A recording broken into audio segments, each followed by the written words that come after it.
Hey everyone, welcome back to another episode of Sustainable Travel News with Sooz. If you're curious about India's new regulation for tiger safaris, including a cell phone ban, today's video is for you. India's Supreme Court recently passed sweeping tourism legislation, including banning cell phone use in tiger reserves, such as the famous Jim Corbett National Park. This ruling comes after years of mounting pressure from conservation groups and tiger advocates as tourism in these protected areas has really reached a breaking point. The move aims to protect tigers from the severe impacts of over-tourism and problematic tourist behavior that's been linked with cell phone usage, and hopefully enhance existing conservation efforts and not detract from them. Here's everything that travelers need to know about these new policies coming into effect this year and what it means for global tourism and conservation.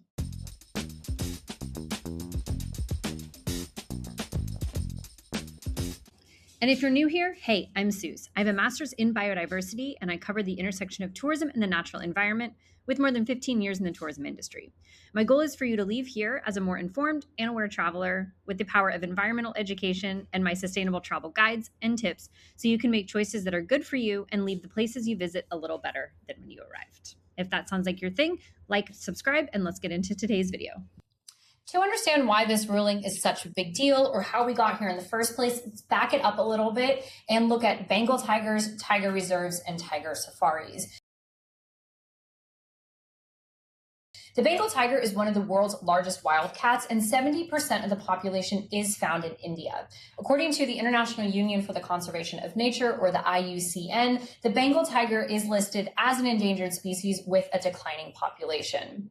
Bengal tigers are important predators in their native ecosystems and habitats, and they are culturally significant. However, it's not always an easy coexistence with humans and tigers, with human-wildlife conflict making conservation and development very challenging. The population of wild tigers in India had become alarmingly low by the early 1970s due to habitat loss, poaching, and human-wildlife conflict. The crisis prompted the government to establish a special task force, which recommended the establishment of 9 tiger reserves as part of the landmark Project Tiger conservation movement. These tiger reserves were designated as core or buffer zones, and they were created specifically to provide a space for tigers during all periods of their life cycle for their population to recover naturally. So today, there are 58 tiger reserves across India.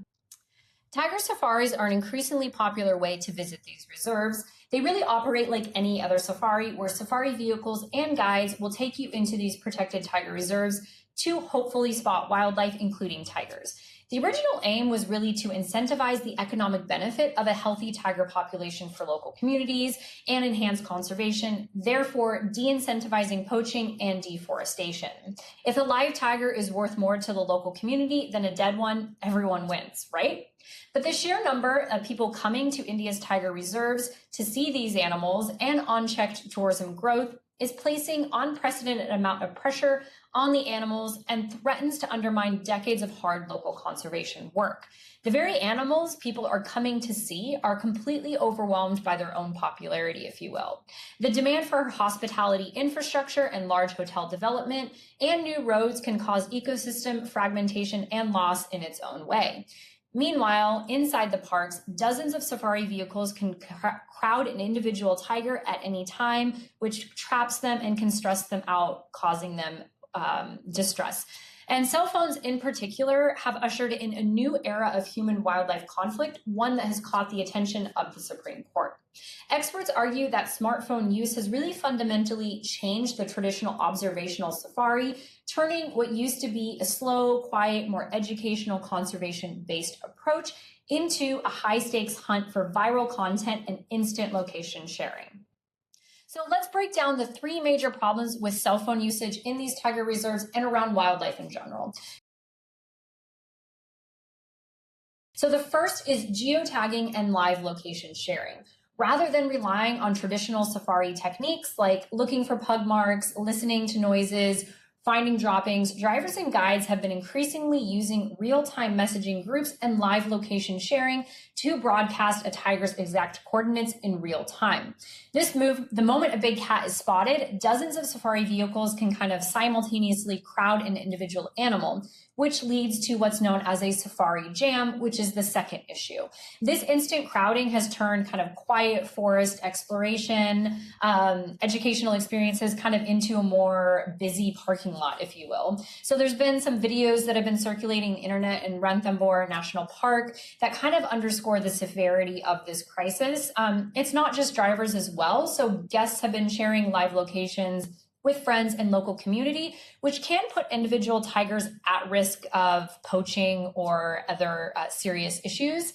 And the third is it's created an environment that focuses more on chasing viral clout over conservation. So rather than quietly exploring the forest, looking for tigers and learning about the ecosystem as you go, people are really starting to focus more on like selfies and short form viral videos that are really putting kind of the social media experience and the likes ahead of tiger well-being and the goals of conservation. The CEO of Nature Safari India gave an interview to the BBC and explained kind of the core issues with cell phones in a wonderful quote. So they said, quote, "If people tag their photos, specific spots become known as the watering hole of the tiger with new cubs, and everyone goes there. But you have to keep that area as inviolate as possible. We have to maintain distances, and with mobile phones, that was becoming a problem," end quote.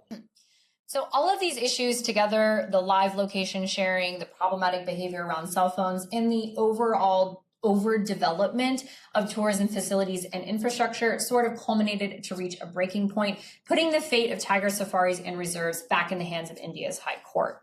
So the Supreme Court decision, which passed in 2025 and is being rolled out this year, does more than just regulate cell phone usage. They're looking at overall tourism development, as well as the type of tour operators and safari guide and guest behavior.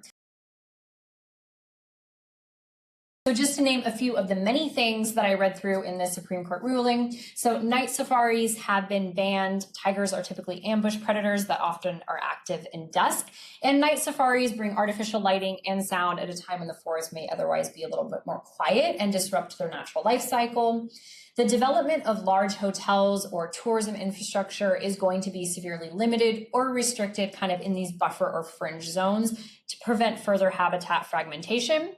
Instead of mass commercialized resorts, the government of India is actually looking to support and incentivize the development of small-scale hospitality, such as homestays or community-led eco-lodges. There's going to be a strict carrying capacity, and the vehicle numbers are going to be limited or monitored inside the park. Tour operators cannot use phones for live location sharing, but don't worry, they are allowed to carry a phone for emergency use. And overall, there's going to be kind of a shift to incentivize and promote zero waste practices, which should become the norm, according to the Supreme Court. And we're going to see a stricter enforcement and regulation of all tourism activities operating in the park that more closely follow and align with the National Tiger Conservation Authority of India. Essentially, they're trying to kind of make a shift away from mass over-tourism towards something that is more small scale and ecotourism, that's more educational, meaningful, intentional, and less like big and grand. So on top of that, tourist behavior will also be regulated. So cell phone usage in the parks are going to be completely banned starting here in 2026. Safari guests are entirely banned from using any real-time location sharing services, including like WhatsApp or geotagging in the park. The overarching goal is really to completely shift the tourism mindset from like, I need a selfie with a tiger, I need to go viral on Instagram, to one that's more deeply immersive and meaningful. So if you're planning on heading out on a tiger safari in India anytime soon, what does this actually mean for you? Basically, you should expect a much stricter adherence to the rules from safari guides and operators, and mentally prepare to have your phone taken from you at the park gates. So at many of these parks, like Corbett National Park, your phone will actually be collected and put in a secure lockbox at the entrance of the park, and you'll get it when you leave. Additionally, if you're staying at a hotel in the area, you can leave your cell phone there while you go on the safari, but you can always bring your DSLR or mirrorless camera into the park. So there are currently at least 9 tiger reserves across India where a full cell phone ban is in effect. You can find a full list here of the ones that I'm aware of, and this is according to Nature Safari India. However, it is expected that more tiger reserves will follow after this year's monsoon season. And I think our expectations as travelers need to change. So don't go in expecting to always see a tiger, get a selfie with a tiger, go viral with like live location video content creation. Change your mindset to just kind of like slow down and be immersive and really think about a meaningful experience and a conservation-based experience. The government is going to be doubling down on regulation and spot checks and driver accountability. So in line with these spot checks, if a tour operator is found in violation or if they find you with your cell phone out, that tour operator can get in trouble. But anyone can get a fine. Tour guides and operators can actually lose their license to operate. And so as travelers, we really want to make sure we're not the reason that anybody is losing their license to operate, and we're supporting tour companies and guides in this transition. So how can we do our part to make sure nobody's losing their license, nobody is getting a fine, and that we're staying safe and that the tiger's well-being is considered as well?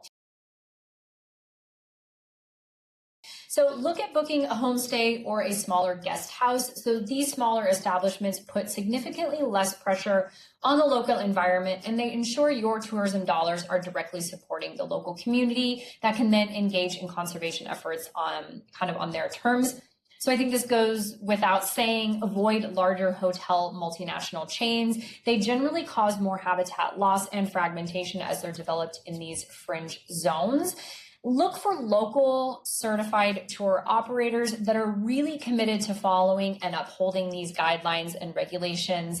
We don't want the tour operator that's like, oh, it's okay, just use your phone, it's fine. So look for the ones that are really committed to this and help them stay committed by being the person that is okay with these rules, and communicate that early on. I always send a tour operator, especially when wildlife is involved, I send them an email and I say the wild animal and the ecosystem kind of well-being is the most important thing to me. I'm able and excited to have fun no matter what we see and what I learn. And these are the values that are important to me. So communicate those early on. Avoid companies that guarantee wildlife sightings. Never really book with a company that can promise or guarantee a tiger sighting. While maybe your chances are quite high, and they say your chances are high, you never want that guarantee because you don't know if they are using live location or what's going on behind the scenes. And prepare to just kind of disconnect mentally. So prepare yourself to leave your phone behind.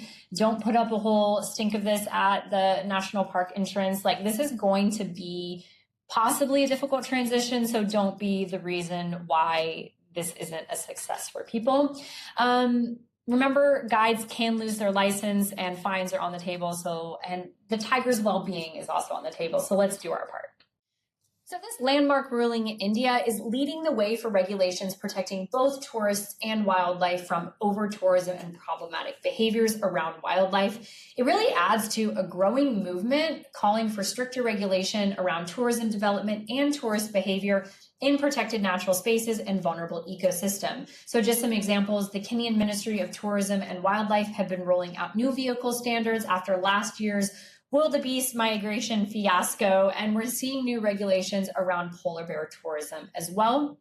So tourism and conservation can complement each other, and that is really our intent with ecotourism, but it takes a lot of slow, methodical development and all of us doing our part to support this slow, thoughtful kind of approach in tourism and practicing best behaviors around wildlife. India is definitely setting a monumental example for the rest of the world around wildlife regulation with this latest Supreme Court decision.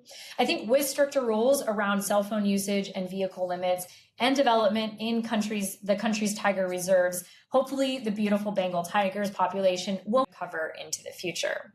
So what do you think about India's Supreme Court decision?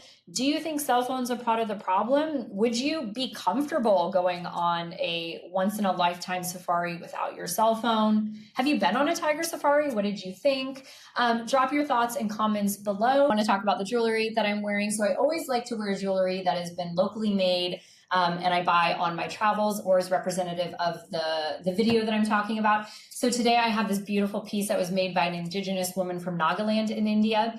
I have my earrings that are made from upcycled or recycled pieces of sari from India. And then I always have my family ring that was given to me by my husband and passed down through generations in his family. And then I always have my gold nose ring bling from India. And remember to like and subscribe for more sustainable travel news. I'll catch you next time.